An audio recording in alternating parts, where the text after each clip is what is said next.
50 Essays by George Orwell. Mark Twain, The Licensed Jester, 1943. Mark Twain has crashed the lofty gates of the Everyman Library, but only with Tom Sawyer and Huckleberry Finn, already fairly well known under the guise of children's books, which they are not. His best and most characteristic books, Roughing It, The Innocents at Home, and even Life on the Mississippi, are little remembered in this country, though no doubt in America the patriotism which is everywhere mixed up with literary judgment keeps them alive.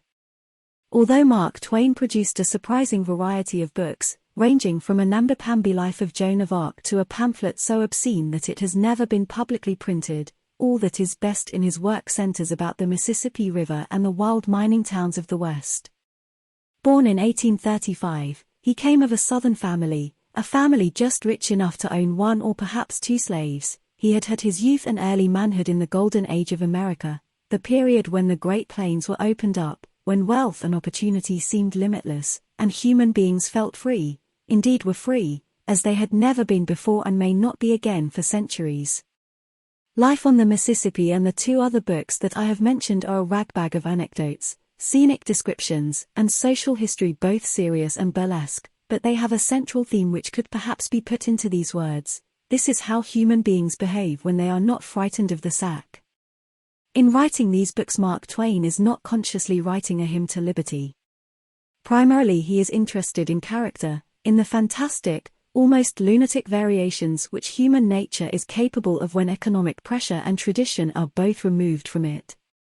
The raftsmen, Mississippi pilots, miners and bandits whom he describes are probably not much exaggerated, but they are as different from modern men, and from one another, as the gargoyles of a medieval cathedral. They could develop their strange and sometimes sinister individuality because of the lack of any outside pressure.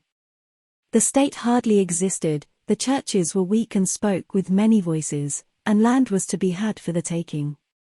If you disliked your job, you simply hit the boss in the eye and moved further west, and moreover, money was so plentiful that the smallest coin in circulation was worth a shilling. The American pioneers were not supermen, and they were not especially courageous. Whole towns of hardy gold miners let themselves be terrorized by bandits whom they lacked the public spirit to put down. They were not even free from class distinctions. The desperado who stalked through the streets of the mining settlement, with a Derringer pistol in his waistcoat pocket and 20 corpses to his credit, was dressed in a frock coat and shiny top hat, described himself firmly as a gentleman and was meticulous about table manners. But at least it was not the case that a man's destiny was settled from his birth. The log cabin to White House myth was true while the free land lasted. In a way, it was for this that the Paris mob had stormed the Bastille, and when one reads Mark Twain, Bret Harte and Whitman, it is hard to feel that their effort was wasted. However, Mark Twain aimed at being something more than a chronicler of the Mississippi and the gold rush. In his own day he was famous all over the world as a humorist and comic lecturer. In New York, London, Berlin, Vienna, Melbourne, and Calcutta vast audiences rocked with laughter over jokes which have now, almost without exception, ceased to be funny. It is worth noticing that Mark Twain's lectures were only a success with Anglo-Saxon and German audiences. The relatively grown-up Latin races, whose own humor, he complained, always centered round sex and politics, never cared for them. But in addition, Mark Twain had some pretensions to being a social critic, even a species of philosopher. He had in him an iconoclastic, even revolutionary vein which he obviously wanted to follow up and yet somehow never did follow up. He might have been a destroyer of humbugs and a prophet of democracy more valuable than Whitman, because healthier and more humorous. Instead he became that dubious thing, a public figure, flattered by passport officials and entertained by royalty, and his career reflects the deterioration in American life that set in after the Civil War. Mark Twain has sometimes been compared with his contemporary, Anatole France. This comparison is not so pointless as it may sound. Both men were the spiritual children of Voltaire, both had an ironical, skeptical view of life, and a native pessimism overlaid by gaiety. Both knew that the existing social order is a swindle and its cherished beliefs mostly delusions. Both were bigoted atheists and convinced, In Mark Twain's case, this was Darwin's doing, of the unbearable cruelty of the universe. But there the resemblance ends. Not only is the Frenchman enormously more learned, more civilized, more alive aesthetically, but he is also more courageous. He does attack the things he disbelieves in. He does not, like Mark Twain, always take refuge behind the amiable mask of the public figure and the licensed jester. He is ready to risk the anger of the church and to take the unpopular side in a controversy. In the Dreyfus case, for example, Mark Twain, except perhaps in one short essay What is Man, never attacks established beliefs in a way that is likely to get him into trouble.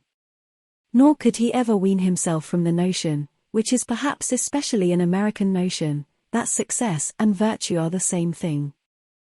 In Life on the Mississippi there is a queer little illustration of the central weakness of Mark Twain's character. In the earlier part of this mainly autobiographical book the dates have been altered. Mark Twain describes his adventures as a Mississippi pilot as though he had been a boy of about 17 at the time, whereas in fact he was a young man of nearly 30. There is a reason for this. The same part of the book describes his exploits in the Civil War, which were distinctly inglorious. Moreover, Mark Twain started by fighting, if he can be said to have fought, on the southern side, and then changed his allegiance before the war was over. This kind of behavior is more excusable in a boy than in a man, whence the adjustment of the dates. It is also clear enough, however, that he changed sides because he saw that the North was going to win, and this tendency to side with the stronger whenever possible, to believe that might must be right, is apparent throughout his career. In Roughing It there is an interesting account of a bandit named Slade, who, among countless other outrages, had committed 28 murders. It is perfectly clear that Mark Twain admires this disgusting scoundrel. Slade was successful, therefore he was admirable. This outlook, no less common today, is summed up in the significant American expression to make good. In the money-grubbing period that followed the Civil War it was hard for anyone of Mark Twain's temperament to refuse to be a success. The old, simple, stump-whittling, tobacco-chewing democracy which Abraham Lincoln typified was perishing. It was now the age of cheap immigrant labor and the growth of big business. Mark Twain mildly satirized his contemporaries in the Gilded Age, but he also gave himself up to the prevailing fever, and made and lost vast sums of money. He even for a period of years deserted writing for business, and he squandered his time on buffooneries, not merely lecture tours and public banquets, but, for instance, the writing of a book like A Connecticut Yankee in King Arthur's Court, which is a deliberate flattery of all that is worst and most vulgar in American life. The man who might have been a kind of rustic Voltaire became the world's leading after-dinner speaker, charming alike for his anecdotes and his power to make businessmen feel themselves public benefactors. It is usual to blame Mark Twain's wife for his failure to write the books he ought to have written, and it is evident that she did tyrannize over him pretty thoroughly. Each morning, Mark Twain would show her what he had written the day before, and Mrs. Clemens, Mark Twain's real name was Samuel Clemens, would go over it with the blue pencil, cutting out everything that she thought unsuitable. She seems to have been a drastic blue penciler even by 19th century standards. There is an account in W. D. Howells's book My Mark Twain of the fuss that occurred over a terrible expletive that had crept into Huckleberry Finn. Mark Twain appealed to Howells, who admitted that it was just what Huck would have said, but agreed with Mrs. Clemens that the word could not possibly be printed.